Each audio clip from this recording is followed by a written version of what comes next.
You guys can remember for Vinyl, Season 1, Episode 6, Cyclone, and you guys could tell by the last episode, I was very skeptical about this episode. I really wanted this to be a good episode, but I was very worried because of Episode 5 that they'd just be making Richie worse and worse, and while this episode did that, this, in my opinion, was by far the best episode of the season. Without a doubt, the strongest episode since the premiere, which, I love the premiere, and I loved this episode. Mainly because they showed Richie's down spiral, but they showed it as a problem. They didn't try to make it worse. They tried to show this is a problem, this is something he needs to turn around, and I love seeing that, and this episode did exactly what I wanted it to. It's pretty much exactly what the 5th episode should have done, but just did it so much better than how episode 5 did. So let's just get into this episode. I really enjoyed overall. There was a lot to get into, because a lot actually did happen in this episode, and, I forgot to say, we are now past the halfway point of the season, and at this point, it really seems like we're going in kind of a more positive direction, which I'll get into at the end of this episode. So we see Richie and Ernst. If you remember, Ernst was the friend of Warhol, who also was, I believe dating, he dated Devon, like, at the time, and they kind of are reminiscing, basically. They're holed up in Richie's home office, they're drinking, snorting, and smoking, and have been for 3 days, and Ernst, you can tell, there's just something off about him. He's telling Richie to make all these terrible decisions. He's telling Richie to go cheat on Devon, and to go have sex with Jamie, then he says go have sex with Heather. He says he should keep smoking, he's saying he should keep drinking. Every bad decision that Richie has made, it seems like Ernst is encouraging, and there's just something not right about Ernst, you can tell right away. But I love the way this scene was done, because at first Richie's accepting it, he's loving it, he's loving every second of it, he's agreeing with what Ernst is telling him, he isn't really thinking anything of it, but he also can tell that Devon's not there, he doesn't know where Devon's gone, he assumes that she's gone with Ingrid, but then there are other possibilities that have come up, and he's also worried that she might have gone to Hannibal, because if you remember, her and Hannibal did try to have sex, Hannibal tried to have sex with her, and he's worried that maybe she went to Hannibal. He really doesn't know where she's gone, she's just not there right now, and he doesn't know where she is, and I thought that was a very good scene, and I definitely like that we saw that, and we see in this episode that Devon has gone to this, basically, she's gone to with her Chelsea friends, namely Ingrid and Paul, and it takes her no time to fall back into this routine. That was her life before Richie. And you can tell that she's just so much more relaxed. Like, right away, she's stripping off her clothes. She wants to be cleansed of what's going on. It's a very interesting scene, and I like the way it was done, because it shows Devon back in her happy time. She gets to be happy. She doesn't have to deal with Richie's bullshit, because she's tired of it, and I like seeing that. I thought that was really good to see, and I think she really does deserve to get away from Richie, and I like that we saw that, even though, I think she wants things to get better, she knows deep down that things are not getting better, that Richie's just getting worse, and until he realizes what's going on, there really is no him getting better at this point, which I think she wants, but it just doesn't seem possible at this point, and I think it was very good they showed that. I definitely like seeing her there.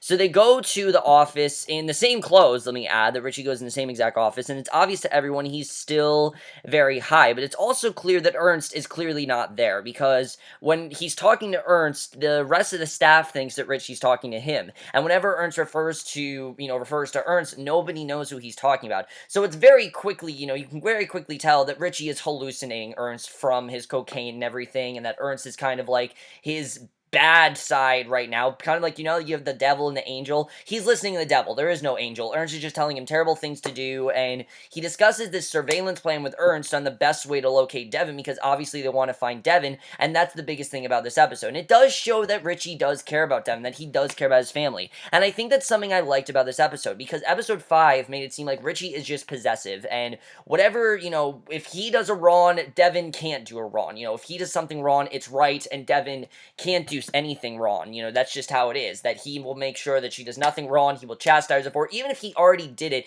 But this episode showed that he knows that he's made bad decisions, but he does care about his family, and he wants to make things right, and I like seeing that. The problem is that Ernst is telling him to do all these terrible things, and right now, he's listening to him, and you can tell that Ernst isn't really there, which is interesting.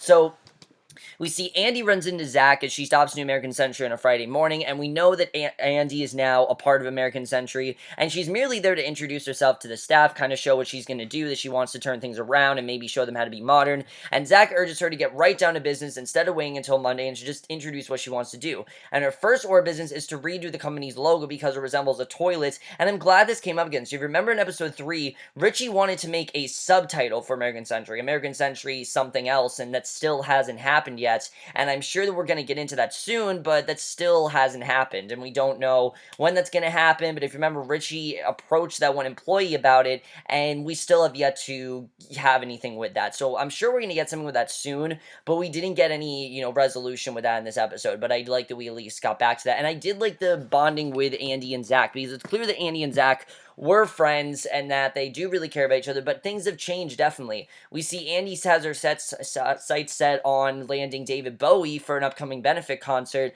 and I thought they handled this a lot better than they did with Alice Cooper. That's kind of what they did here. They kind of righted the wrongs with Alice Cooper. What I think they did with Alice Cooper that was wrong is that they used Alice Cooper way too much in episode 3. They should have had him in a couple scenes, but not every scene with Clark. And again, I understand that it was supposed to show that Clark is a very good employee of what he does, but it really didn't amount to anything. There really isn't anything big that ended up happening with Alice Cooper, even though, he hung out with Alice Cooper and everything. It didn't really do anything. And even though Richie gave him the ultimatum, that didn't really do anything either, because obviously Alice Cooper didn't want to see him.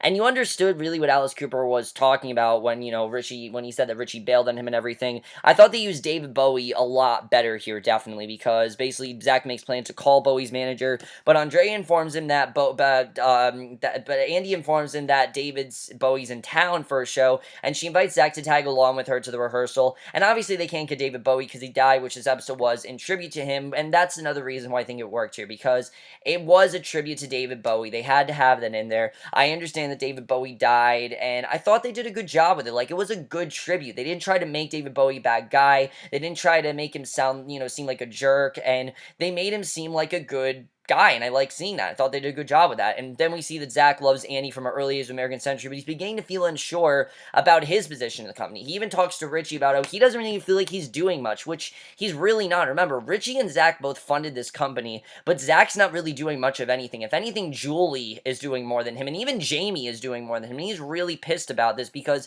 he wants to do more in the company, but Richie keeps turning him down, and he really feels as if he doesn't really get a say in anything, and he's quite upset that that's going on. And you know what? I think Zach has a reason to be upset. And you see that he's kind of holding in this anger with Richie. Like, he's upset, but he's trying to stay reserved. He's trying to stay calm, because he's always been the one to calm down Richie. He's always been the one to steer Richie in the right direction, and the one that can really just sit down and have a conversation. The others can't really, because he's not as close with them, but Zach really can, because he's Richie's best friend, but two, he really understands Richie, and I like the way that was done here. So very good scene here. We see Julie, Jamie, and Richie, though, are getting antsy because Kip still hasn't chosen someone to play lead guitar. Obviously, as we know, they had to get rid of the other guy, I can't even remember, Duck. They had to get rid of Duck because he wasn't good at what he did, so they had to get someone else. And Richie compliments Kip's abilities, but then threatens him and says, basically if he's not going to find someone, that he's going to hear from him. And Richie then becomes distracted when he sees Ernst on the other side of the door.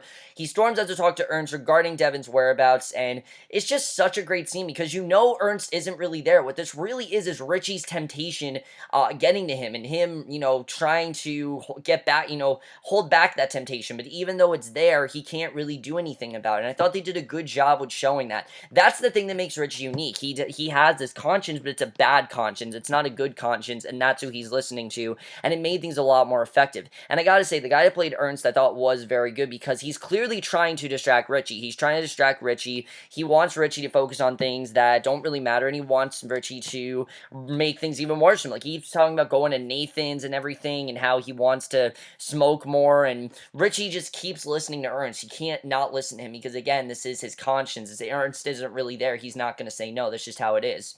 So Zach tags along with Andy to David Bowie's rehearsal, and Zach is this huge fan. His giddiness and awkward questions come off as weird, making David uncomfortable. And obviously, this makes David Bowie real uncomfortable, because, what I loved about this scene is that it didn't come across as Zach being this producer. He came across as being a loyal fan, and, it's kind of like if you ran into this crazy fan that asks you tons of questions. That's exactly what happened with Zach. It's the perfect example of bad timing. I like the way this was done, and he feels he may have blown the opportunity to get him to perform, which I thought was a lot better than what they did with Alice Cooper. Because with Alice Cooper, what ended up happening is him and Clark connected right away. They quickly became friends, and they kind of made it seem like Clark was responsible for all these things that Alice Cooper did, and of course he wasn't in reality. Which they can do that on the show, but I think it's a lot better to actually have it go with the character than actually just have it be, oh look, here's this person. That never felt like what they were trying to do with David Bowie. It felt like, one, they were trying to pay tribute to him, two, give Zach more to do, because Zach wants something to do in the company, and this gives him something to do, and you definitely saw that here, and I like that. And also gave Zach, a really good arc, I think. So Devon is hanging out. Oh, I already read what's happening with Devon, but basically, we see it takes Devon no time to fall back into the bohemian routine that was her life before Richie and Ingrid and Devon were very close. They can fight each other about many aspects of their lives and, how they've moved on and everything. Ingrid kind of tells her what Warhol's been doing. It's a good scene. I like Ingrid and Devon's friendship, and you can tell that this is a very close friendship, and she actually feels happy. This is what she wants to do. She wants to be an art. She likes art. She likes dance, things like that. And that's the kind of thing that Richie's kind of sheltered her from. He hasn't let her do the things that she really wants to do, and now she's getting to do them, and I like seeing that. You can definitely tell that I think Devon's realizing that she needs to get away from Richie for a little bit.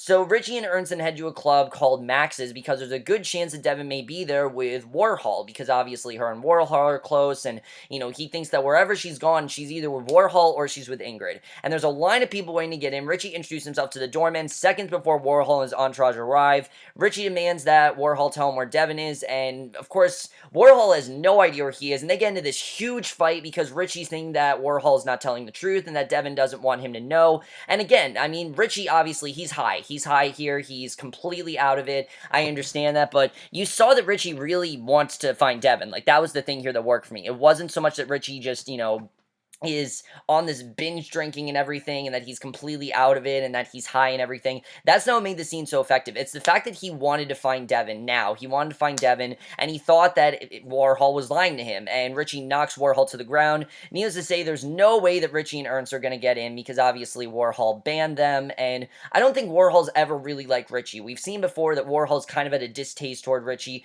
Not that he doesn't like him, but he doesn't really think that Devon should be with someone like Richie, because he doesn't really get to see Devon a lot, and obviously that's why Devon and Warhol don't click as much anymore as we saw in episode 3.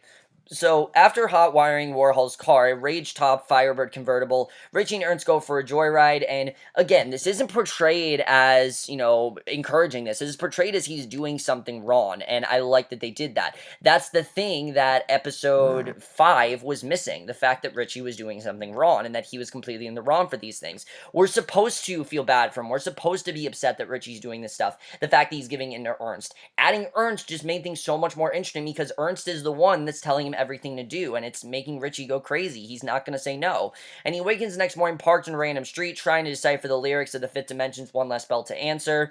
And Richie's got a voice, I'll say that. Like, he has we got to hear Bobby Cannavale sing, and of course we know he can sing from Annie, that terrible thing, but we see a family of Orthodox Jews stroll down the street, and Richie then remembers, oh shit, it's Saturday, that is the day of Zach's daughter's bar mitzvah. He has to quickly get there, and that is when the reality check really comes in, because you knew it was going to happen soon. You knew that reality check was going to come to him, and this really is the scene where he finally gets that reality check, and I was very happy about that, but I'll get into that. So while browsing a guitar store, Kip finally vibes with another guy in the store trying out the goods, and the two silently hit it off, trading riffs, and you can tell right away he's very impressed with this guy's guitar abilities. The guy asks the store clerk about a specific guitar model that he doesn't see on display. The clerk goes to the band room to check, and the guy bolts out of the store with the guitar he was playing. Kip immediately follows. The guy runs down an alley. Once Kip has a moment to catch his breath, he asks the guy if he wants to be in a band, and it really goes back to how much Kip cares about music, and I like seeing that. I feel like we've kind of gotten away from that, and I like that we got back to the whole music aspect here, and the guy stealing a guitar, he didn't care. He loved the sound of the guitar. It didn't matter to him. The music is just carefree, and that's a lot of the music in the 70s. A lot of music in the 70s is about not giving a shit. It's about just being rebellious and getting to do saying what you want to say, things like that. That's exactly what this guy got to do. I love seeing that, and I like the bonding between Kip and this guitar player. I feel like we're definitely going to see more of that, and he probably is going to be the lead guitarist, and I can't wait to see where that goes. So Richie Richie arrives to Karen's bar mitzvah, bat mitzvah, not bar mitzvah because she's a girl, bat mitzvah, 6 hours late, and he's still very high from the night before, and, but he's more kind of lucid than he's been the last 3 days. Like, he knows he's doing something wrong, and he wants to turn things around, and he's a lot more apologetic here, which there are different kinds of drunks, definitely, believe me, I know. Obviously, I wouldn't know, I haven't been drunk, but I know there are different kinds of drunks, and, he's very apologetic with Zach. He's apologizing for everything he's done, and Zach can tell that this is not Richie. He's out of it, and then Zach just goes off him. He's reached his breaking point. He says that he's ruined everything. He does not need this from him. He just wants to do boys bat mitzvah, and he basically showed up, high and everything, and Zach is really upset because of that. He knocks Richie to the floor, and obviously his daughter Karen and wife Moira are mortified at Zach's behavior, but he doesn't care because he finally got to show Richie how he really feels. I mean, Zach has been pissed at Richie for a while. He just hasn't really gotten a chance to go off on him, and finally he did, and by doing that, I think he really got through to Richie. Like, Richie knows he's doing wrong, and Richie knows that he really needs to turn things around, and I like seeing that, and Zach finally getting through to him. I mean, it's just something we've needed to see for a while, and I love that we finally saw that, because, like I said, Zach is one of the only people that can actually get through to Richie and tell him, you're doing something wrong, and that I'm very upset at what you're doing, and you need to turn things around. Zach is one of the only people that can do that. I'm very happy that he got, he gave Richie that reality check. He needed that reality check. Really great scene. Definitely really enjoyed what we saw. That really amazing stuff there. So Devon returns home to an empty house. Richie arrives later that evening with Ernest and Tao, and Richie tells Ernst to get out of the car, who then walks around the back of the house, and Ernst basically just, he says, I want to get high again and things like that, and Richie just tells him, get the hell out of my car, because he's pissed. He's pissed at Ernst. He doesn't want to do these bad things anymore. He kind of wants to turn things around, you see, and Richie's sincere about this. Like, he actually does want to turn things around, and then we see the scene with Devon. He at first tries to apologize to her, and this promise to kick the drugs for good, and we see that he really wants to do that. But Devon knows that's not going to happen, because he did that a long time ago. Like, he hasn't done cocaine, remember, in a while, and now he's doing it again. Remember, he stayed straight. Like, he tried to not do cocaine for a while, and when he mentions that he's been hanging out with Ernst for the past 3 days, Devon doesn't want to hear anymore, because of course she knows that Ernst is not really there. Richie storms off in a huff to the bathroom, slams the door, and he tells her, look, if you want to take the kids, go ahead, and she literally does that. She runs to the closet, packs a bag, gathers the kids, steals away into the night, away from Richie, and honestly, I think that's the best thing to do, because she can't be with them right now, and Richie is pissed at her that she just abandoned her kids and leave and everything, and I think they both, what I love about this argument is that they both had good points, honestly. The last argument, it seemed very one-sided. Like, Richie was just telling Devon, don't be attracted to other guys. This was a lot more than that. This wasn't Richie saying, don't, be attracted to other guys. This was Richie saying that you're doing the wrong too. Not everything you're doing is right. You're abandoning your kids. You left without saying goodbye. You're, doing all these things, and I am doing terrible things too, which I think Richie knows he's doing terrible things, but Devon's not, much better. Devon's doing terrible things as well, and of course, more with Devon, it's more of an emotional thing and more of just a way to get her anger out. But Richie exits the bathroom, freshly showered, immediately notices the closet doors are wide open, runs through her house outside to check the garage, and Devon's car is gone. And he's freaking out, obviously. But I think he also kind of knew that was going to happen, and there's nothing really he can do about that. I think he knows that this is kind of the last straw. Like, he's now hit rock bottom. He's now lost pretty much everything. He lost Hannibal. He's now lost Devon. Zach is against him. I mean, everyone's kind of against Richie now, and I think he's really starting to understand what's wrong here, and I love seeing that. I love the way that was done. Amazing stuff. I just loved that scene. Really great. And I also love the montage that was going along with all this. This is all scored to David Bowie's Life on Mars, but it wasn't sung by David Bowie. It was sung by Trey Songz, who I thought did an okay cover. Like, it wasn't really that great of a cover, but you can see that Zach is just, he listened to this song, and it's so inspiring for me. He has this look on his face, and it just is a song that makes him want to go out and turn things around and make things better for himself, and I like seeing that. And a lot of people talk about how, oh, it wasn't really David Bowie singing, but I thought that was good because it showed that it doesn't matter who's singing the song. It's the lyrics that really is what gets to Zach. He doesn't care that it's David Bowie. What he cares about is the song in general. The song just gets to him, and he understands the song. He wants to turn his life around because of the song, and I love the way that was done. Amazing stuff, and you really do see that Zach wants to fix things, and I love seeing that. So Richie exits the bathroom. He's freshly showered, immediately notices that the closet doors are wide open. Oh, I just read this. So Ernst then makes his way back to the driveway. Richie informs him that Devon left with the kids and he said to go away. Ernst turns to look at the garage. We see a large hole in the back of his skull surrounded by bloody, matted hair, and we knew that Ernst was dead. I mean, there's a scene where he said, I got a ketchup stain in my pants, and it clearly looks like blood, and I loved the way we saw this. We see a flashback to a night years earlier when Richie, Ernst, Devon, and Ingrid were partying while en route to Coney Island to ride the Cyclone, and Ernst is basically, he's wanting a hot dog from Nathan's, which we kept hearing about. We kept hearing him say, this hot dog from Nathan's and everything, and we understand why this makes so much sense. Richie drives past the restaurant with no intention of stopping. Ernst stands up in the front seat, demands that Richie turn back, and in the few seconds, Richie takes his eyes off the road to look at Ernst. The car veers into oncoming traffic, hits another car head-on, propelling Ernst over the hood of the car and onto the pavement, and Ernst dies, and, just a really crazy scene. I mean, you saw how carefree they were and how they didn't care what was happening to them.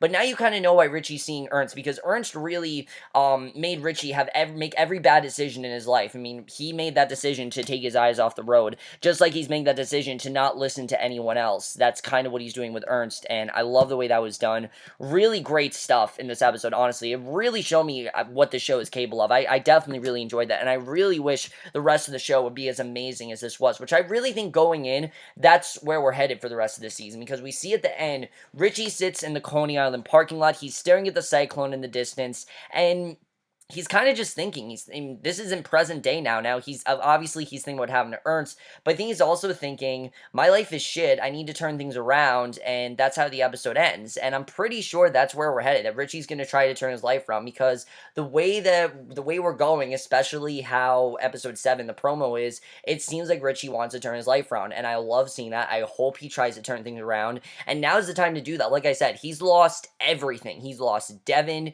he's lost, he's lost Devon, he's lost Hannibal, he's lost Zach, he's lost pretty much everyone, and now he needs to turn things around. But is it too late? I don't know. At least he's making an effort. That's the thing. He's making the effort. He's trying to turn his life around, and I see that, and I hope he tries to do that. It seems like he's not going to drink as much, and we'll have to see how that goes, because that's going to be very interesting to see what happens when we get to the next episode tomorrow night, which I'm finally caught up, very happy I'm caught up, which, great to be caught up, definitely.